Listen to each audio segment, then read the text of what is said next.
Tiklīdz cilvēks taisās pārkāpt vienu vai otru likumu, viņš dzird savu sirdsapziņas balsi, jūt zinām pretestību, jo katrā no mums ir savs garīgais kompass, jeb iebūvēta patiesības sajūta, dzīves likumu intuitīva izpratne.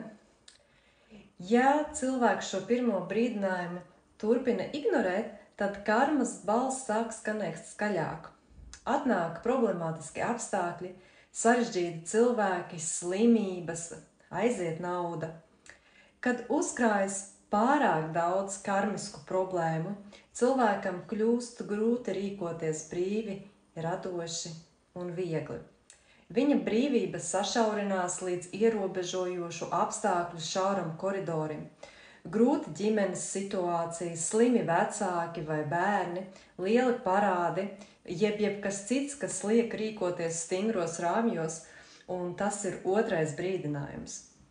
Ja cilvēks turpina atteikties no savām dzīves mācībām, turpina dzīvot tumsonībā, nevēlas attīstīties, veic agresīvas un postošas darbības, tad viņa karmiskā nasta kļūst nepanesama un notiek intensīva attīrīšana, kura sašaurina apziņu. Dvēsele iegūst dzīvnieka ķermeni. Mūsu likumīgas tiesības ir uz brīvu gribu, iespēju izvēlēties savu uzvedības modeli, savu dzīvesveidu, savas domas.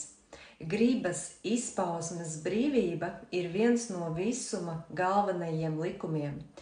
Apziņa ir pirmšķirīga, un katram cilvēkam ir gribas un izvēles brīvība. Neviens nevar nolaupīt mūsu brīvību. Tomēr šī pasaule atrodas likumu varā, kurus mēs neesam radījuši. Mēs esam atnākuši uz šo pasauli, mēs esam viesi, mēs nevaram kontrolēt pasaules likumus. Mums ar tiem ir jārēķinās un jābūt ar tiem harmonijā. Un ja mūsu brīva griba pārkāpj šos likumus, mums nāksies saskarties ar sekām. Un jo niknāk mēs metam izaicinājumu visuma likumiem, jo mazāk mums ir iespēja būt brīviem. Tāpēc brīvības formula ir vienkārša. Es izpaužu savu brīvu gribu, nepārkāpjot visuma likumus.